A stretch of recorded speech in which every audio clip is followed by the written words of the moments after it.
Ramogi chenro en maro imore wendo osedonjo mano Meshack Odede mang'eny bende oken wendo e wang'u wadwa mondo mi watwagi kotenore koda ting' ma IEBC ni godo. Piny Kenya osebedo kuom thuolo madirom higni 2 ka jokanyo mag IEBC onge gimano ong'iko chenro mathoth mag yiero matindo, chenro mar ikruok ne yiero kaachiel koda weche mamoko mag kiewo ma en ting' ma IEBC onego bed ni timo. Odiochieng' ma kawuono gikone koro IEBC ni kare entie koda jakom mare, en gi commissioners mage, jakom bende oseyier kawuono manyiso ni tich koro chakore. Meshack machiegni adwa mana ni mana gi ng'wech wang'eni kuonde chung' od buche 6 gi kuonde ma bende koro kombe mag MCAs onge kod jokanyo. Wadong' gi thuolo ma okrom kata higni 2 mondo wadhi e yiero machielo. IEBC ma koro ni ofisane chako gi kanye? Erokamano Sitfros. Kang'iyo tich ma IEBC dwa bedo godo duol mano los manyien ni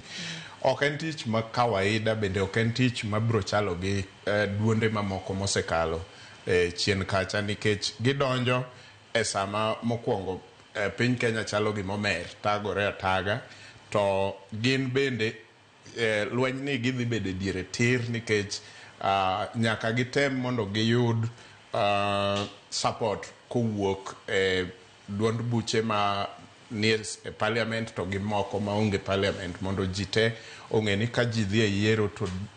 duondni nigi teko kata gin gi yie kuom duondni ni nyalo deliver election mowinjore. So namba 1 ma test midhi tim e by election miwinjo kiwachogo kuonde od bura 6 man nonogo to gi MCA ma idhi yiergi, nikech gin idhi tim yiero margi by election margi e sama siasa ni e fever pitch, nikech sani ng'ato kaka for example jatend duond bura mar DCP yawo chama ne machiegni, onyalo dwaro ni kar kuonde od bura 6 gi odhi oyudie mbunge mokwongo kata wabunge mokwongo mondo obed gi duonde ei parliament. Omiyo odhi timo juu chini mondo oyud kaka onyalo yombo. To jal manie tich machalo William Ruto bende biro dwaro ni mondo tigi opportunity ni mondo nyis ni chama pod otegno, chama pok olwar kata joka nowuok. To kata ODM bende nitiere kuonde ma kuonde od buta gi nitie ma osebedo traditionally meke ma ok ginyal gombo ni mondo gilus, kaka koro kamane mane osenindo mondo were nolali. ODM ok nyal dwaro ni mondo kanyo dhi ne ng'ama chielo. To bedi paro ni thuolo nitiere madhi romo gi mokwongo ng'eny nyaka giket thuolo ma nitiere gazet, nitiere thuolo mane gichiwo, alafu kot pogore gi mano nego beni gichiwo tarik ma yiero makamago matindo nego beni timore. Parni kinde gi bende nego beni gisechako ikore ne yiero maduong' mar higa mar 2027. Beni paro ni thuolo nitiere mar timo yiero matindo gi duto matiek e sama owinjore mar mondo mi duol ni kendo chak weche mag iko yiero maduong'. Ok gidhi timo yiero matindo gi korka gichako ikore. Yiero maduong' ema important mogik. Gichako ikore ne yiero maduong' no sani nikech gisedeko. According to gik machalo report machalo Kriegler report gini nowacho nwa ni yiero machal kamagi onego bed ni chako ikruok gi kodong' higni 2, nikech wan gi yiero ma ponderach, nikech wayiero ji 6 in one election. Gwenge moko kata pinje mamoko onge gi yiero bila ma wan go. Kiyiero MCA nyaka president gin ballot papers 6. To wan gi more than 30,000 polling stations. Yiero maduong' nyaka gichaki ikore ne sani. Koro gima ginyalo timo kaka commission, nikech gin commissioners 7, ginyalo keto commissioners moko timo pango wach mar yiero matindo kamoko kuom gi chako ikore ne yiero maduong'. To ok ginyal we ni nyaka gitim yiero matindo gi magitieki, koka mano ok gidhi yudo kata time matin. Already we are late. Okang' mokwongo ne yier ne ikruok ne mar yiero maduong' ichako en register. Nyaka gikwong ging'e ni register mane duol mane othich oko ka oweyo en register matiyo maber koso nitie gik, nikech kanyo ema pend wach nitie. Kanyo ema bende ji mang'eny ong'e ni ng'ikruok mar yiero chakore, nikech kionge gi register malong'o kata koro idhi e yiero tikia ni ng'a gi ng'a manyalo go kura ka to gi ng'a ma ok nyal go kura ka bedo matek. Koro namba 1 nyaka gikwong gi clean register no magi bed sure kaka commissioners ni register no ler en gi jomo winjore joma osegol to namba 2 nyaka gikel ne jo Kenya opportunity mar ng'ado kura nikech koro Gen Z manoko kagi moko kuom gi ne pok okawo kura moko no turn 18 kane pok bang' yiero mokalo to e sechego pok no kel gimiluongo ni mass voter registration koro ne inyalo ng'ado kura maybe a constituency to ok en gima noyangore ne jo Kenya malach koro sani namba 1 nyaka either gikwong giter ji ma kawo kura mass voter registration kaeto gi clean register kabisa ma giwach ni magi jok mane nitie magi jomo kawo manyien total wan gi makama to gima lich makendo nyaka gitim bang' mano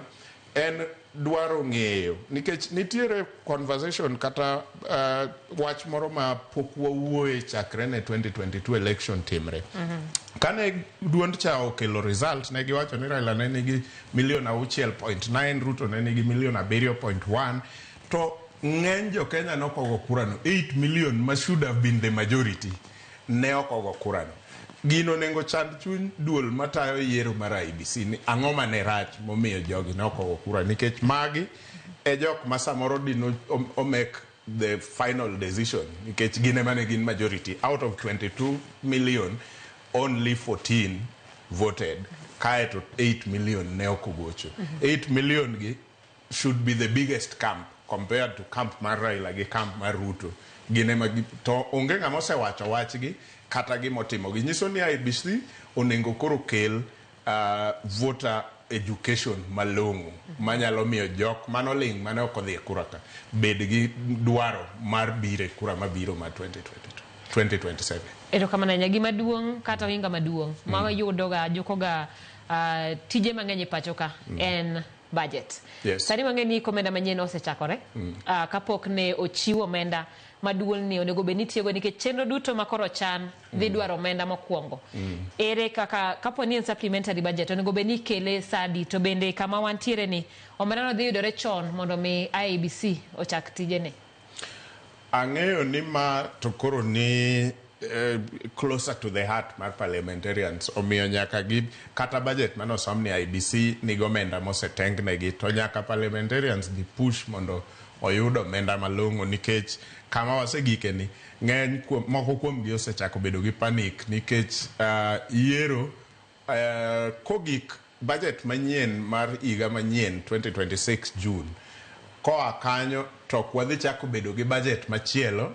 manyalo konyo IEBC a lot nikech budget machielo midhi som en ma 2027 June to yiero en August koro en kato some to sirikal modonjo manyien ema biro tiyo kode koro nyiso ni odong budget achiel malong'o kopogore gi budget ma nyosomni odong budget achiel malong'o koro e budget ma wan go ni onengo bed ni IEBC nigi pesa malong'o manyalo choro gi maber kendo ket ikruok gi eyo makare kaeto budget ma 2026 onengo koro giyud matieko gi nyaka yiero nikech 2027 to en budget ma idhi tigo e sirikal machielo erokamano nya wach machielo kopogore koda weche mag yiero wang'eyo ni IEBC bende nitiere kod ting' mar kiewo kendo wang'eyo ni chik bende wacho ni ponono ni keto kuonde chung' od buche manyien onego bed ni magi timore dweche 12 motelo ne yiero machielo to wang'eyo maber ni en kiewo mano onego bed ni osetim gi e sani bende thuolo no pod nitie esechegi to logistically okane konyalore mondo mi gitim boundary delimitation magichak gitim by elections matindo tindo gi yiero matindo gi magi prepare malong'o for general election to wang'eyo waneno kaka piny ochako chwakore Kenya ni marwa we know it kako chako chwakore ni okane kama dhi kuego mbele ka so nyiso ni wadhi gike election man gi voltage mamalo to kapar ni IEBC nyalo yudo thuolo nikech gima chalo boundary okinda wenyisi gima chalo boundary delimitation dwaro no tim sama country is very sober nikech kanye ma yuarruok bende nitie nyalo chik nyalo dwaro ni mondo constituency ni kata karod bura mari oriw gi machielo nikech okumit threshold to kanyo nyalo kelo lweny nikech ng'ato ka ng'ato ok bi dwaro ni mondo kare ogol ng'ato ka ng'ato biro dwaro ni kare otimre nade obedie mana mikingo matindo tindo ka ng'ato dwa yudo mare manyien ema ji biro yie nikech samoro an gi dwaro mar ni ko ng'at cha chanda koro sani ko king matin owena kora koni to koro an ema biro bedo jatelo koni mano kende ema gibiro yie to gima bende IEBC sani nyaka ng'i malong'o nikech auditing mar IEBC ok ang'e osechalo nade to omenda malach makore lach osebedo kadhi outsourcing gima dho ngere luongo ni outsourcing mar legal services. IEBC